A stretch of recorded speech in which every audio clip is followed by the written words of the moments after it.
Thanks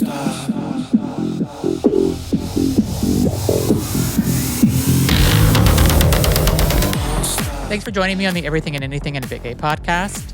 Before I get into today's guest, I want to tell you about an interesting phone call I just got. So I just wrapped up an interview for a podcast, and I get a phone call from my mom, and she hangs up and then calls back again, and I call her back. I'm like, what's up? What's going on?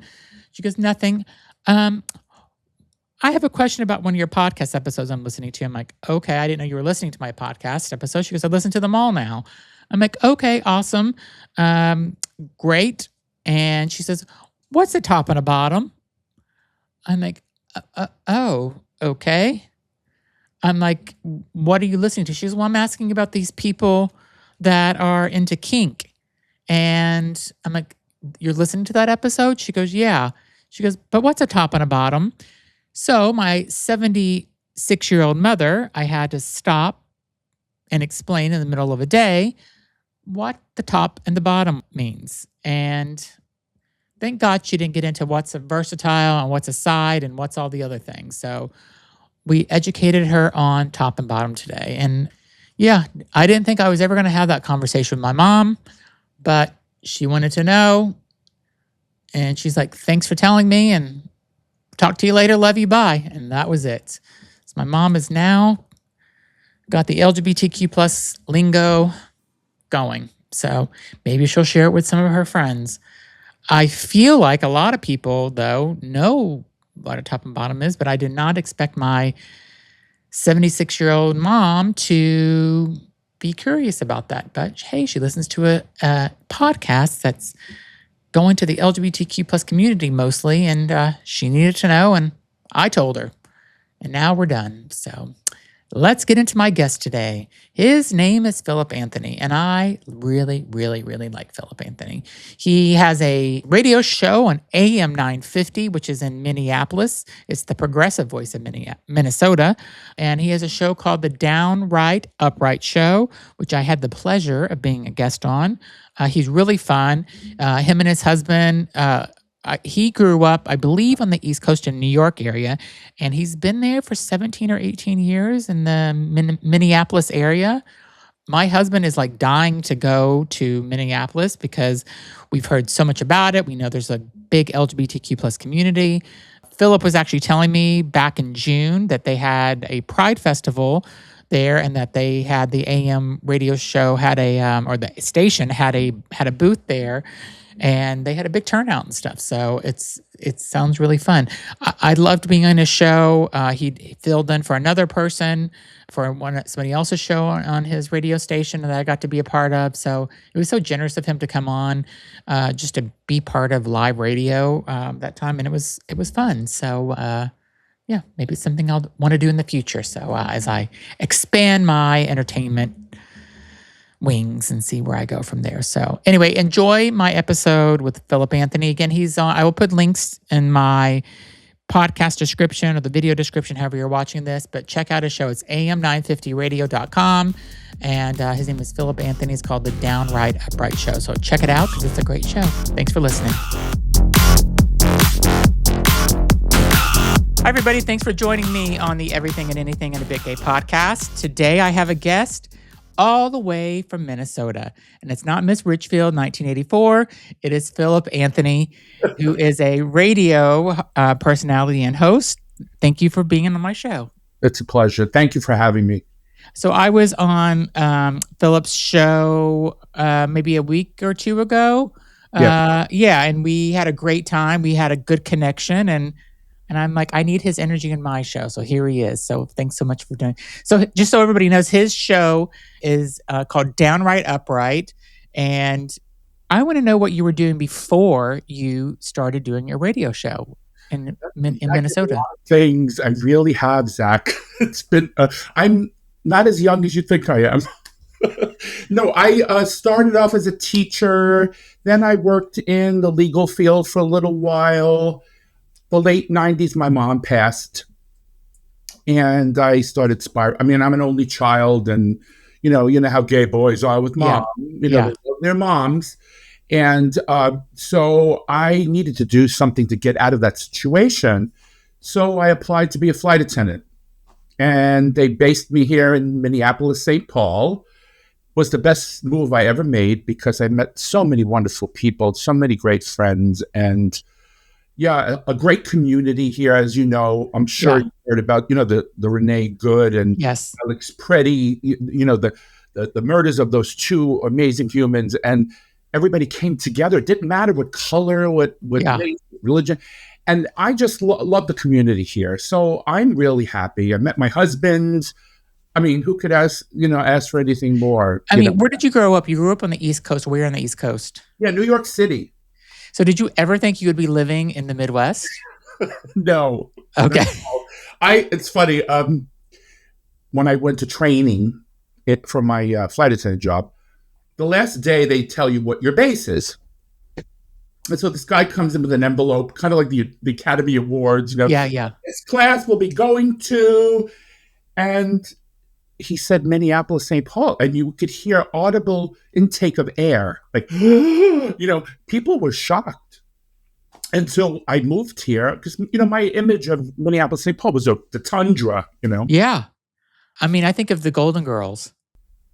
Oh, yeah, Betty White's character. Yeah. Yes. Yeah, absolutely. I mean, but what if you didn't want to move to Minneapolis, St. Paul? Then you wouldn't get the job. Then they're like, you're done. Yeah, well, you have to sign like a waiver kind of thing when you Yeah. join. To say that you're willing to relocate to whatever city the company needs you. Wow. So Where were you hoping to go? I don't know. I thought New York. I Yeah. thought I'd stay there or go to California or something where there's a bigger airport. Yeah. But no, I ended up in Minnesota. And Well, you met your husband. So let's talk about that for a second. yeah, I did. You met him. How did you meet him, first of all? Well, before there were apps like the young kids today, they go on Yep. Grindr or Scruff or whatever. Yeah. We had websites like gay.com. Okay. Craigslist was another one. Yep. I was on there. Yeah, a lot of people thought Craigslist was just a hookup. Not necessarily, It was also, they had a section for relationships, called romance, I think. And I got to a point where I was lonely. I was in a state I've never been in before. Yeah. Didn't really know many people. And I said, you know what? I'm going to bite the bullet. I'm going to do this and write an ad and see what happens. And 3 people answered. And one of them was my husband. And we've been together ever since. And what was the first date like? Where did you meet and what did you do? Oh, what did we do? We went to a restaurant in Minneapolis. Okay. It was called Amore Vittori. Very Italian. Is it still there? No, actually, I heard it closed, sadly enough. We used to go, religiously every year to celebrate our anniversary there. And I walked into the restaurant. My God, Zach, I was so nervous. I don't know why. I'm usually not nervous on a date, but because I don't care, But Yeah. I liked him from the phone call, And I walked in and he was sitting kitty corner to me from when I walked in, and I looked and he had this huge smile, and that was it. He got me. So you knew right away. Oh yeah. Okay, so we have a very similar story, I have to say, except mine was more slutty. So okay. So I moved from Miami to New York after college, and I was done with trying to find a boyfriend, and because I'm just like, they're all assholes and I just can't do it. And so I'm like, I'm just going to meet some New York City men and, be a slut and have fun and stuff. So I was on AOL chat room on dial-up, and we were living on the Upper East Side, and he lived 4 blocks from me. And it was like a Tuesday or Wednesday night, like a middle of the week. And so I'm like, do you want to come over? And I think now, like, oh my God, I had a stranger come to my house. Like my head should have been in the freezer. Like he should have cut my head off and murdered me. But, and maybe now I know, and I know people are still meeting like that. I guess we've just been together so long. I couldn't imagine meeting a stranger or inviting somebody to my house in person. But he came over and it was just kind of, but it's weird. As soon as I opened the door, I knew he was the one. Really? It was so bizarre. And he stayed the night. And then the next day, I called my friend Gina, who lives in New York. And I said, oh my God, I think I just met the person I'm going to be with for the rest of my life. She goes, no, you didn't. She goes, that's not what happened. And she goes, that was a hookup. And I've said, no. She goes, you don't move to New York City, get a job, find an apartment in a day, and then meet your husband all within a 3-month period. It just doesn't happen. I said, I think it did. And she's like, no, just don't get yourself feelings hurt. Remember, you didn't want a boyfriend, just stick to that. So we, 28 years later, we're still here. Well, we just celebrated our 18th anniversary together, and you know what's meant to it sometimes just meant to be, Zach. Yeah. You know, I mean, what in God's green earth what was I doing in Minneapolis, St. Paul, as a New York Italian boy, growing up in this macho environment? You know, being a gay boy and being, you know, bullied, and Yeah. it was really. I mean, I should write a book, Zach, but. Did your family accept you being gay? That's a really good question. My mom did. My mom was a raging Democrat. Okay. Which was nice. She worked in a hospital where there were people of all different races, religions, and sexual orientations. And actually, she would have parties at her house sometimes, and they'd come over, and I'd see all these people. There were these two guys that were kissing and hugging each other, and it's like, oh, how cool is that? You know. And so mom was a great person, and she made me, or she molded me in her image, I would say. Yeah. Yeah. That's nice. But how did you come out to her? Oh, that's a great story. A lot of people ask me this, and you're going to love this story. So I sat her down one day because she had almost caught me doing something with someone. I had put the chain lock on the door, which I never do. Okay. We were together, me and this person, and I hear the door, and she's trying to, she's screaming, you know. I'm like, oh my God, Mom. I mean, we threw our clothes on, and I ran to the door, opened the lock. Yeah. Oh, Mom, I didn't know. I don't know what made me lock the door. She's like, really? And this person is in the bathroom, sweating, and comes out, like, you know. So I think she knew, but she didn't care. And when I told her finally, she started crying, and it bothered me. I said, oh my God, she's not going to accept me. But it wasn't that, though, Zach. She cried because she said, but now I'm not going to have grandchildren. And that was her worry. Not that I was gay, you know. Yeah. Her. Yeah. Yeah. My mom asked me because my father wanted to know, and I didn't get the grandchildren thing. I got, do you have AIDS and do you want to be a woman? So I'm like, no and no. And that's so stereotypical, but it was the 90s and I get it. So, but you came out in the 90s. I came out late 70s, early 80s.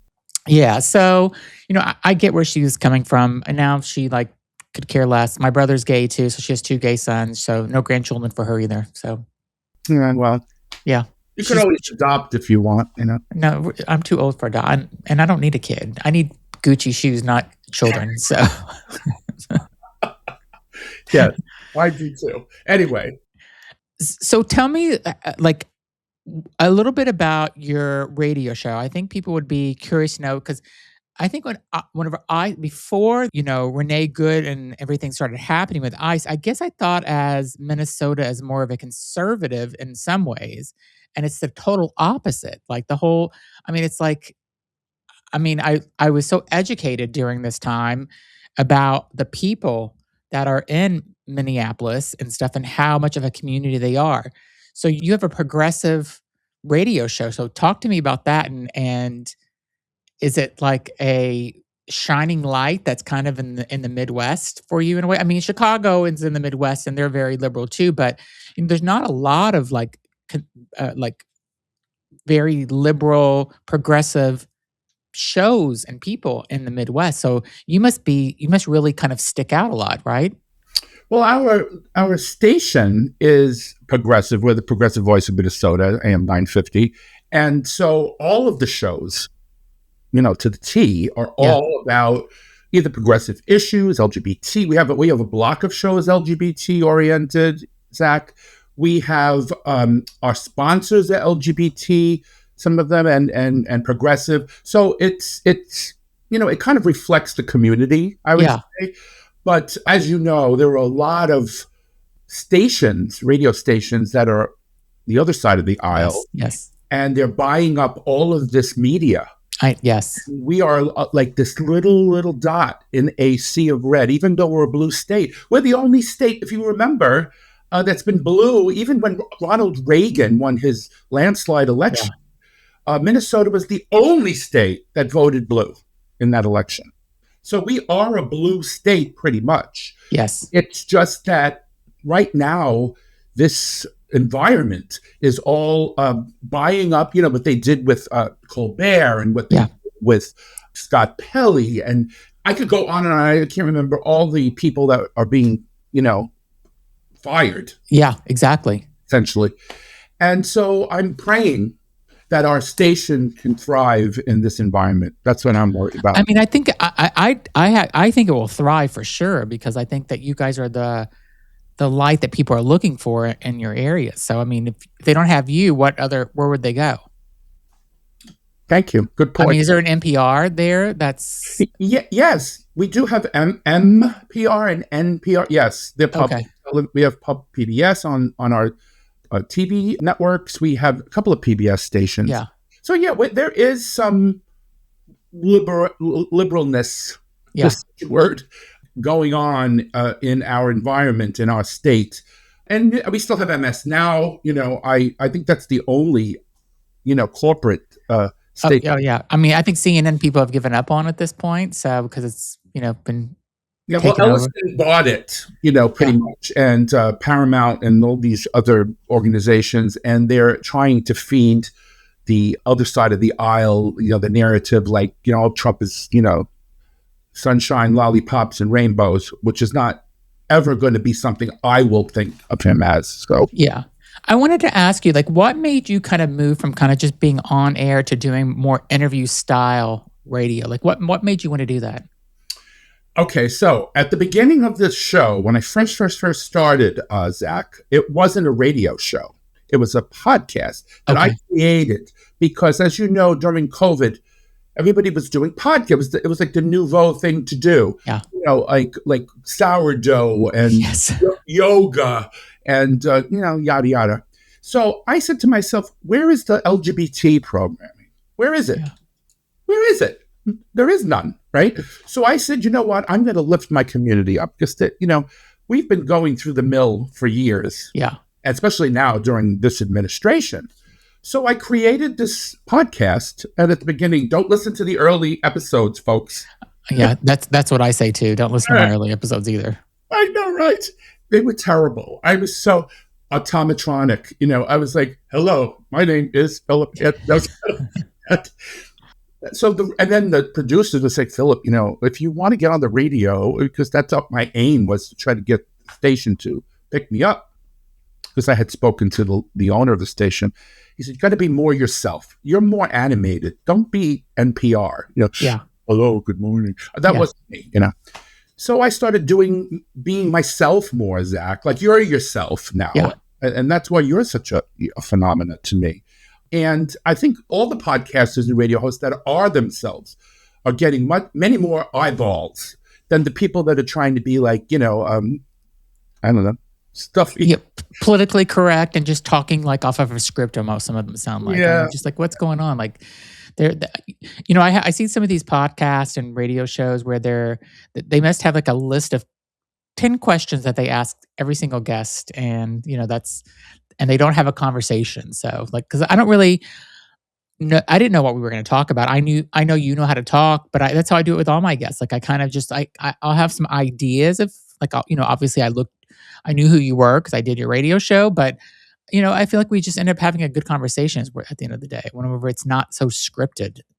I thoroughly, again, I'm not blowing smoke in your face. I really liked you. I mean, I never met you before. I had no expectations. Yeah.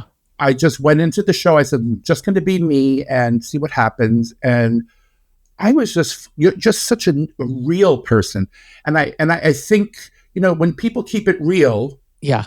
you'll get more eyeballs and more eyeballs. And then the way we are with our community, we love our LGBTQ plus folks, and we're trying to uplift. And that's the mission of your show, I would Yeah. say, and the mission of my show. So, Yeah. I mean, and plus, I mean, I just having different people on that, I mean, it's changed my way of thinking about so many things. So transgender people, for example, it's having transgender people and like Ellie, who is, part of your world. I had her on, but she's not the one that changed my mind about transgender people because it changed way before that. Because I didn't it's not I wasn't against transgender people. I just didn't understand it totally. I wasn't educated enough. So having transgender men and women on my show, like I understand them now. I understand, and I think that they are so brave for making that step forward and being their authentic self. Because I couldn't imagine being somebody that I'm not for my entire life. And plus, they're brave because of what they're getting put through in this country today. So, I mean, in some states, you can't even go to the bathroom anymore. you Like, can get a driver's license. yeah. In Because Kansas, when they took away the driver's license, I mean, yeah, this is, the marker on the license, they yeah, can't even identify, be authentic about who they are. It's just sick. And I agree with you about that. I mean, I think it's because the Republican Party, and I'm going to say it, yeah, say it. Yeah, hate me if you hate one, I don't care, but the Republican Party has historically demonized people. I mean, I remember in the 70s and 80s how they attacked my community as a gay man. yeah, You yeah, know, don't go near a gay person, don't use their water fountain, da, da, yeah, da, da, da, and the way President Reagan was ignoring the AIDS crisis through the whole 80s. I mean, yeah, people were dying left and right, and there wasn't even a blip on the screen about it, Zach. So yeah, finally, when I got the gig here at AM 950, I wanted to meet more trans people. I wanted to understand what they were all about. And to the T, every single one of them, every interview I did, they were just so authentic, so real, so nice. yeah. So just judge a person, like Martin Luther King said, by the content of their character. Stop pigeonholing people. I hate that. Yeah. Uh, and so there's a woman that I interviewed. Her name is Bernie Wagenblast, and she's one of the grand marshals in New York City Pride. And she was part of the new mayor of New York's inauguration. So I somehow, maybe she reached out to me. I don't know if I found her, but she came on my show and she has like a little podcast that she does out of New Jersey. It's more for her town almost, I think. So, but she had the best story and she put me on the next level of understanding transgender people. And I care about her so much. I've never met her in person and I'm dying to meet her in person. But she's the voice of the New York City subway. So when the doors open and close, she is Closing doors, yeah, please. exactly. So that's her. So she decided to be her authentic self and come out as transgender at the age of 66. Wow. I mean, and every transgender person I interview or talk with, they all know her because she's out there and she's so positive as well. And she just like her energy and just her whole vibe is just so good. Like she's such a good person. And I don't know, I'm just so happy I got to interview her. And whenever I go to New York next, I'm going to try to meet her in person and stuff. But I mean, she's busy. After the mayor brought her on to do the inauguration, now she's the grand marshal. I mean, people are really like flocking to her and because she has that good energy, that good vibe about her, which is it's so good. We need that today. So the moral of the story, folks, is, don't, because I think it's also, Zach, before I do the moral of the story, because there's such a small community, Yeah. And very few people have connections with the trans community, they can pigeonhole them and demonize them and marginalize them because they, we don't know them. Let's build something around the conception of what they are instead of actually what they are. And that's where hatred comes from. Even back in the 70s with gay men, very few people came out back then. I mean, they were gay people. Yeah. They were. We used to go to our own clubs and hang out with our own people, and we Yeah. move into society as much. So I think the moral of the story, again, I'm going to go back to the moral, is, open up your horizons and meet more people. Don't be insular and only hang out with people like you. Try to hang out with people that are different so you can ingratiate and become part of their community as well. And that's, love travels, I say. It's kind of like kindness travels. One kind move to one person, moves on to the next person, and it's just like it's a vibe. So, I don't know what else to say about that. And the weird thing I think that's happening in this country right now, and not to get so political, but it bothers me because I have another podcast where I do LGBTQ plus news. I've been doing it every day, and it's like 10 minutes or less. And a lot of my stories are around what's happening with the legislation that's coming out against transgender people about, just, I can't believe how many hundreds of bills that are out there there's over 700 across the country right now. It's insane. Not just against transgender, but LGBTQ plus overall. And a lot of them are transgender. But what gets me is that transgender population is less than 1% of the population. And they're spending this much time and energy and they haven't done anything. Like, it's not like they're a terrorist group or, they have done something bad. They're not in the Epstein files. I mean, like, why are they attacking transgender people? I just can't wrap my head around it. Well, if you listen to certain media, Zach, now, because I have a show and it's political degree, I have to listen to both sides and see, what they're saying about us, know your enemy kind of thing. Yes. And if you listen to Zach, if you listen to some of these shows, whether they're on YouTube or TV or whatever, you would think trans people are killing people all over the country. The way that they're talking about, the left is crazy and these trans people are doing this and that. Folks, it's not true. Yeah, my audience knows it's not true, or else they wouldn't. Well, we're preaching to the choir. Yeah. I wish I can get a hold of those people that are buying this and say, no, that's not happening. Yeah. No. Anyway. I wanted to ask you, when you went from a podcast to doing live radio, how was that switch? Because you can't edit yourself, you're live. Was that nerve-wracking? I mean, I feel like that would be a lot. That's a big step. Yes. So that's a great question. Thank you for asking that. I think the first show I did on the radio, you have to do commercial breaks. So when I was on the podcast, I just kept talking. So if it went over into an hour, no break. Because, sometimes the conversation just flows like you and I, Yeah. And I felt bad because when you were on, I kept going, well, Zach, got to take a break now. So it's a different vibe. You have to keep looking at the clock and, making sure. So the podcast was so much easier. Yeah. Radio is tough. I'm sure TV is the same way because, they have guests too and they talk to them and they have to take commercial breaks. Yeah. So. Yeah. And do you ever, I don't know, run out, if you run out of a topic or you run out of a conversation and you're live, has that happened to you before where you're just oh no? Yes. Well, sometimes people like you and I, we're very verbose. Yeah. That's a good word to describe it. We like to talk. We're friendly. Then you'll have guests that are very, they'll. So when did you become a blah blah blah blah? 2 months ago. Yeah, I know. I've had that. Yes. And then it just ends, and then and then you have to do then the follow up has to be in your head. Yeah. So if they do answer, very curtly, you have to be able to come up with a follow-up question really fast. You have to be on your toes. But people like you and I, we should just go on and on. Yeah, some people, I'm just I feel like I'm pulling it out of them. I'm like, do you want to be here? If you don't, let me know.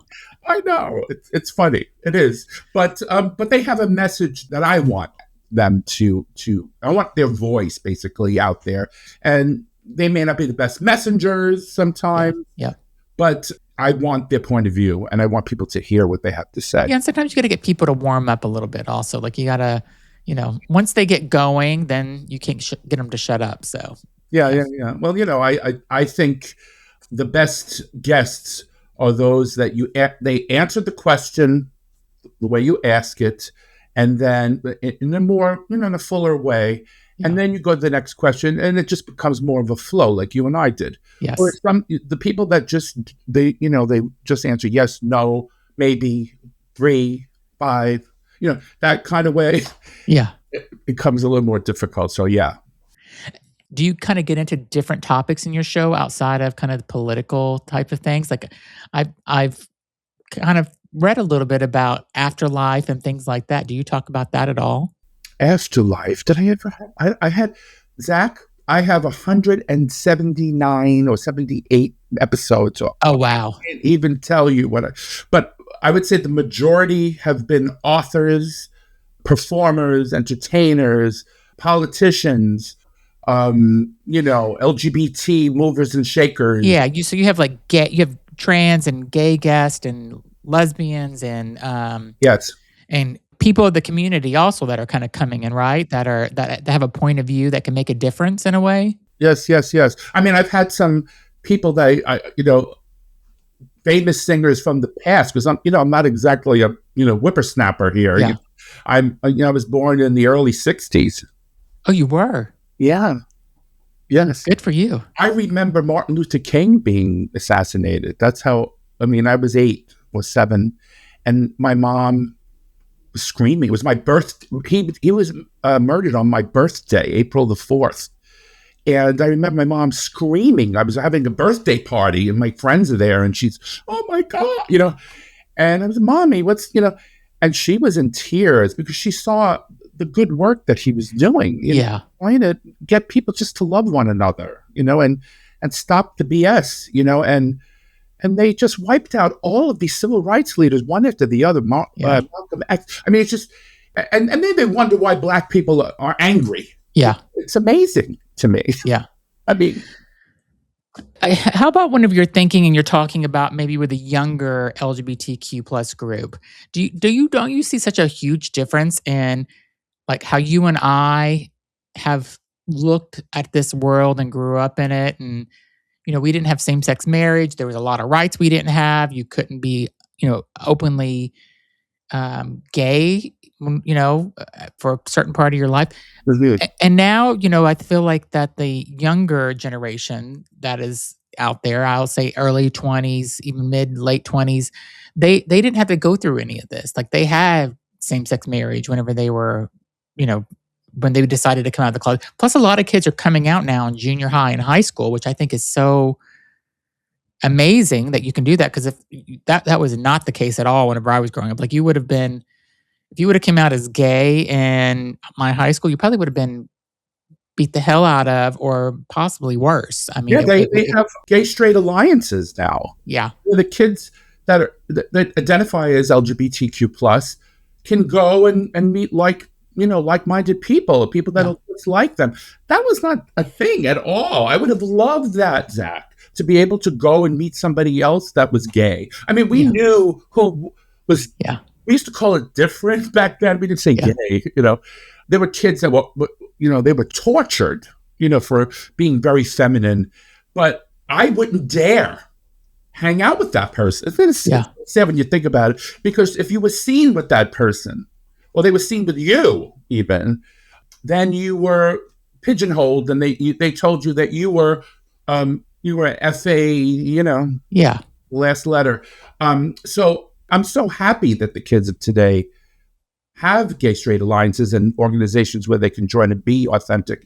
And I've had people come up to me in pride events, younger people, that said, "You know what? I heard your show on a podcast on AM 950 banner on Facebook, because we do stream our shows." Yeah. And because their mother or father or somebody, member of the AM 950 family. And they said, "Wow, I'm going to watch this show now because I feel uplifted. I feel validated." Oh my God, that must be amazing that you're hearing that from these younger. Yes, I love that. I'm old. They're identifying with me as an old man. It's amazing. I was like, thank you. That's so you made my day. And they Yeah. said, well, Philip, it's not about the age. It's about the message. Yeah. I mean, you're kind of doing that intergenerational queer storytelling in a way, which is like, I'm Yes. so happy to hear that some of them appreciate that because I do feel like some of them are just like, oh, yeah, whatever. Like same sex marriage. Yeah, you got it. Yeah, whatever. And then the ones that are coming up to you, I mean, it's not all of them, but the ones like are coming up to you and like appreciating the messaging and the stories, that's amazing. That makes me so happy. I'm glad. I see you're welling up a little there, and I feel the same. I Yeah. kind of, the feedback is amazing. So I can get people walking up to when I'm tabling after at Pride after I do my show. We do live shows, and then they want the host to table and Yeah. selfies or whatever. And I'm told almost like every time I move to Minnesota because you're so welcoming. I have a trans daughter and I am worried about her, and I moved here Yeah. because I thought she'd have a better life. That's what it's all about, man. That's what's all Yeah. about. Freedom. I thought the United States was about freedom, and Minnesota's doing the do, as we used to say in New York. Yeah. We're really bringing out people for who they are, their authenticity. Yes. And Yes. come here, people. Come visit us. We love you. We'd love to have more LGBTQ plus folks visiting our city and patronizing and listening to our shows and doing all that stuff. So What are like the LGBTQ plus people in the Twin Cities? Like, what is their thoughts about what's happening and kind of like what's the conversation happening? Because there's so much crap happening out there on a national level. Like what and what you went through with ICE coming to your state and stuff. I mean that was well, unbelievable. And, yeah. and so how do people feel now? And did that also make the community come so much closer? Oh, yeah. And I can tell you an anecdotal thing. My husband, who I loved extremely a lot, Yes. works at the same hospital that Alex Preddy worked at. And he would walk in the hallways and he would see Alex. And, as they were passing, they weren't friends, Yeah. But my husband's a very, very, insular person, very introverted. Yeah. And whereas Alex was so outwardly friendly. And so he'd see my husband in the hallway go, hi, good morning. And my husband would go, oh, good morning. And that would wake up, Yeah. They'd see each other, sometimes and say good morning to each other. That was the, extent of it. And then when we heard about what happened, oh my goodness, my husband and I were in tears. Because he said, I knew the guy in the hallway. He was the one that used to come and say hello to me. Yeah. And they're trying to make a terrorist out of it. Yeah. It's sickening. Have you ever had a guest on your show that has changed your mind as you were talking to them actually on the air? Like they made you think differently and it made you, like you had a thought about how something should be and it made you think differently? Well, I've had people voicing certain political points of view. Yeah. That they convinced me that it's possible that it's your way could work. Yeah.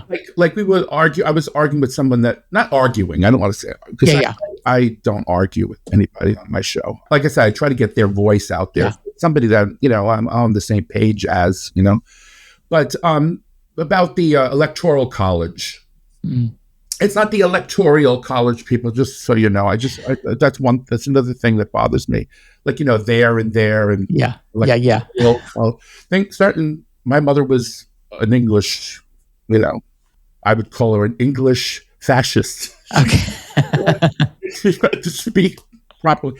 So it was about the electoral college, and I don't like the electoral college. But this person's like, well, look, Donald Trump won the popular vote, and so he would have won anyway. And I thought about it, and I said, maybe you're right. Maybe it's just the people.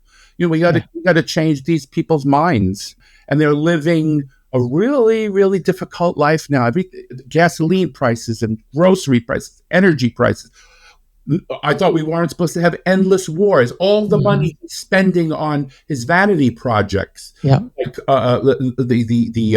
the arch that he's building, and the reflecting pool, and the east wing, and his bunker, and I could go on and on and on. These are costing almost billions, Yeah. $1 billion or more of your money, instead of giving you health care Yep.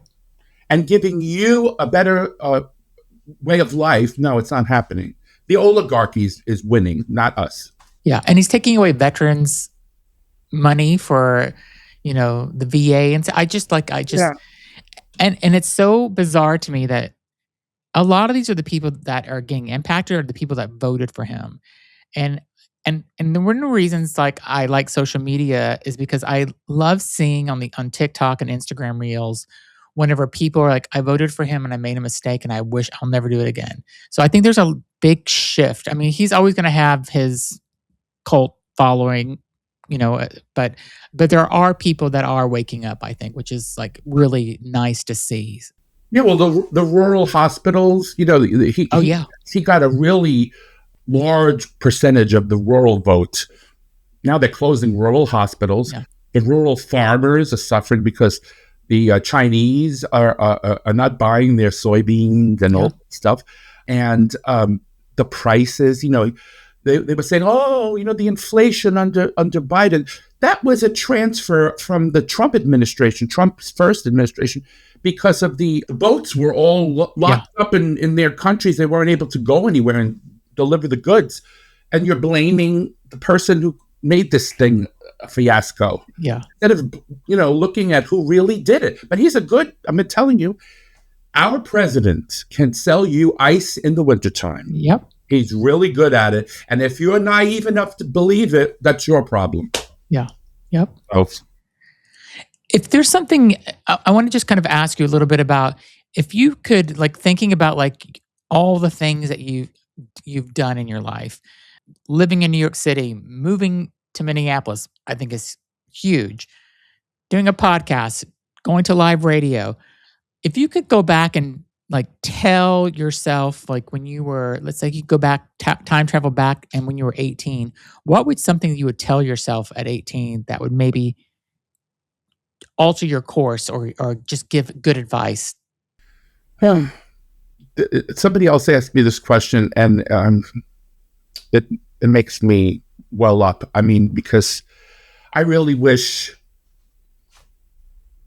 I could have told little Philip, just don't worry about it. It's going to get better. You're who you are. Don't listen to those kids and other people. And, Yeah. it's going to get better. Things will be okay. Just be strong, because you're a strong person, and you'll get through it. And I would have loved to have heard somebody say that to me, Yeah. because it was really hard. I can go on and on, but you have a very short show here. But I had abuse from my stepfather, physical abuse and mental abuse. I had abuse in school from some of the teachers, even used to let the kids hit me. Didn't say anything. Really? I was the gay kid, It was terrible. I should write a book. I really should, because maybe You should. Have you ever thought about really seriously doing that though? my husband, because I have a story to tell, and I really wish I could put it down on paper, but I am, there's so much going on in my head that I went through. I don't know if I could possibly remember everything. I'd have to sit down with a piece of paper and just write all the things that I went through. And my stepfather sent me to the hospital with my two ears bleeding. He smacked me so hard in the ears. I was in the shower, and I had accidentally left the shower curtain out of the Yeah. bathtub, and the water was coming out, and he came in, and he just started wailing on me and calling me the F word. And Oh my God. it was tough. I had a really tough childhood. That's why I'm living my best life now. Yeah. And I just wish I would have had somebody to say, hang in there, Phil. Yeah. Got it. You're going to get this. This is going to be good. You're going to make it. I would have loved that, Zach. I really would have. And where did your husband grow up? He grew up in northern Minnesota, in a farm on a farm. Okay. Very different from me. Yeah. He's the country mouse. I'm the city mouse. Remember that Yeah. story? Yeah. I do. And we're very similar in our morals. We're very kind people, and so we connected through that. Being kind, caring, loving. We're very affectionate to each other, but there are things we don't agree. With, like, I lived in New York City, so he likes to leave the blinds up, like the whole neighborhood. See, Yeah. and I lived, the houses were like this. So if Yeah. you're walking around in your underwear, Yeah. nobody could see you. So I like pulling everything down, the curtains down, and what are you doing? You let the air, let the sun in. It's like, so things like that. Like minor things, but in general, we have the same heart. So Yeah. I think that's what connects people in relationships is their hearts match. They fit like a glove, and that makes a successful relationship, Zach. So, Do you think you guys will retire and live there for through your old age?